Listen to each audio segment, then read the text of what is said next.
everyone, welcome to Ashramik Vidyalay. Myself Firdaus Sheikh. મિત્રો આજના વિડીયોમાં આપણે સ્ટાન્ડર્ડ 8 ની એક્ટિવિટી 9 અને 10 વિશે અભ્યાસ કરીશું. તો ચાલો સ્ટાર્ટ કરીએ. Read the following dialogues and study the underlined expression. તો ડાયલોગ રીડ કરવાના છે અને એક્સપ્રેશન આપણે જોવાના છે. Good morning class. How are you all today? હવે ટીચર છે તે ક્લાસમાં કહે છે કે સુપ્રભાત વર્ગ, આજે તમે કેમ છો? Class says good morning sir, we are fine. સુપ્રભાત સાહેબ, અમે મજામાં છીએ. Teacher says students, I will go round the class and check your project work. Sneha, is your project completed? તો એ સર કહે છે, ટીચર જે છે તે કહે છે, વિદ્યાર્થીઓ, હું વર્ગમાં ફરીને તમારા પ્રોજેક્ટનું કામ તપાસીશ. સ્નેહા, તારો પ્રોજેક્ટ પતી ગયો છે? Sneha say yes it is. Sneha કહ્યું કે હા, તે પતી ગયો છે.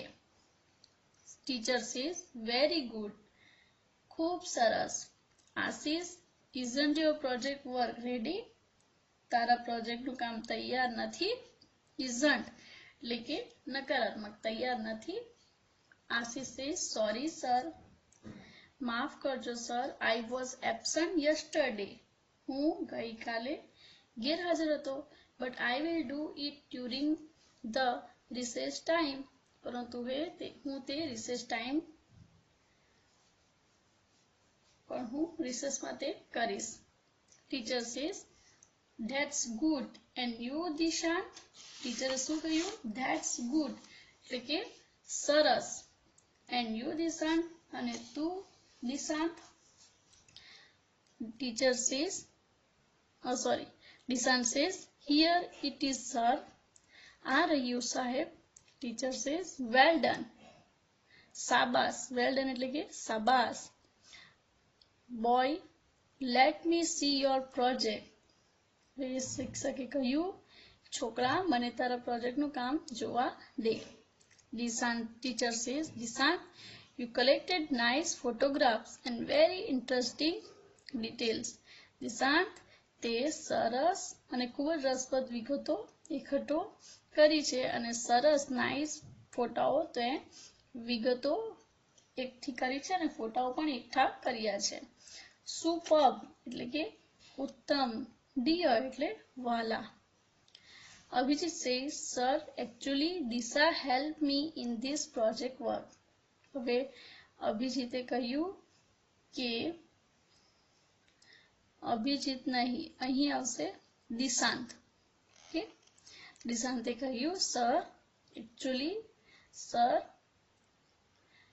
આ ખરેખર તો આ પ્રોજેક્ટના કામ માટે મને દિશાએ મદદ કરી. ટીચર સે ગુડ જોબ દિશા. હવે ટીચરે કહ્યું કે ગુડ જોબ, સરસ કામ. કોંગ્રેચ્યુલેશન, સરસ કામ. કોંગ્રેચ્યુલેશન.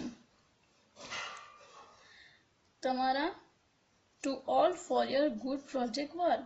તમારા પ્રોજેક્ટના સારા કામ માટે તમને કોંગ્રેચ્યુલેશન એટલે કે અભિનંદન. તો મિત્રો, આ હતા અંડરલાઇન વર્ડ્સ જે આપણે જોયા.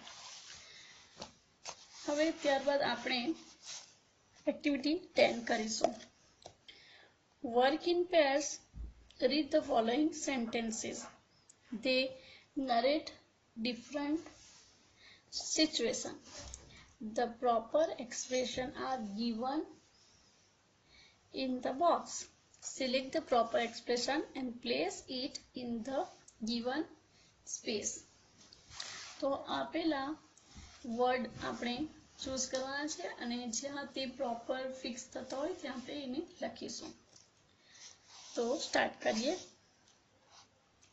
વર્ડ છે good, nice, good idea, very good, good job, what an idea, well done, well said, superb, excellent, bravo, perfect, wonderful and congrats. તો ચાલો સ્ટાર્ટ કરીએ. You drew the nice picture. You showed it to the teacher. your teacher will say nice. ત્યારબાદ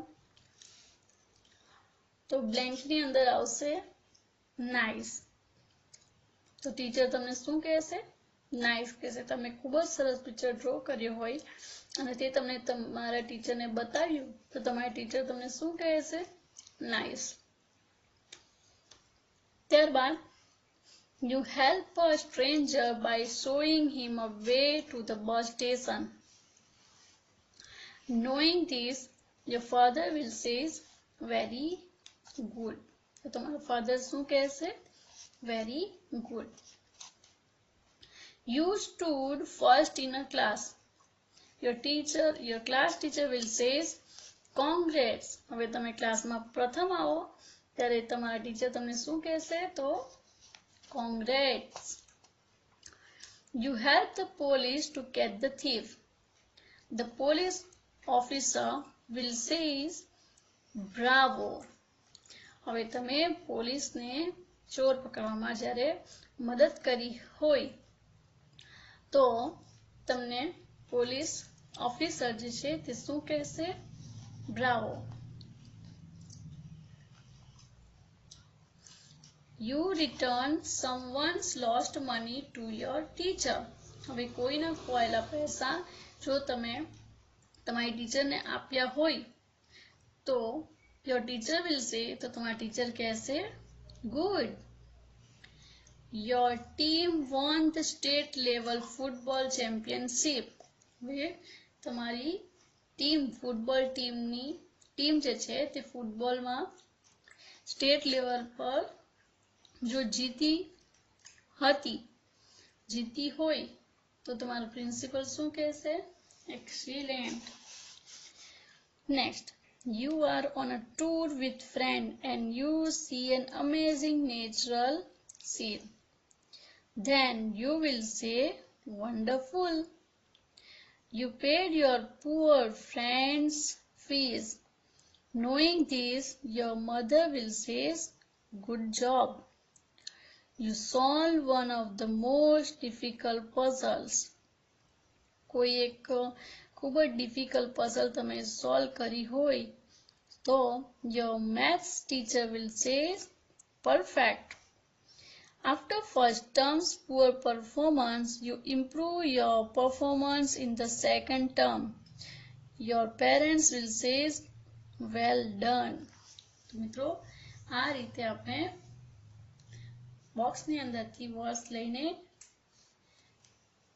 અહીં આપણે expression કયા પ્રકારનું expression કયા સેન્ટેન્સની સાથે આવશે તે પ્રકારે આપણે આ બ્લેન્કની અંદર લખ્યા. તમારે પણ આ રીતે તમારે બ્લેન્કની અંદર લખવાના છે. આ રીતે બુકમાં આ ચેપ્ટર કમ્પ્લીટ કરવાનો રહેશે. તો મિત્રો આ હતી આપણી એક્ટિવિટી 10 જે અહીં કમ્પ્લીટ થાય છે. આ રીતે જે બધા જ ક્વેશ્ચન આન્સર તમે બુકની અંદર લખજો અને એક્ઝામ નજીક છે એટલે નોટબુક, વર્કબુક અને વર્કશીટ આ બધું જ તમારે રીડ કરવાનું છે, રિફર કરવાનું છે જેથી તમે એક્ઝામમાં ખૂબ જ સરસ માર્ક લાવી શકો અને તમને બધાને એક્ઝામ માટે એડવાન્સમાં ઓલ ધ બેસ્ટ. તો હવે નેક્સ્ટ વિડીયોમાં આપણે ફરીથી મળીશું. So bye bye, take care, thank you.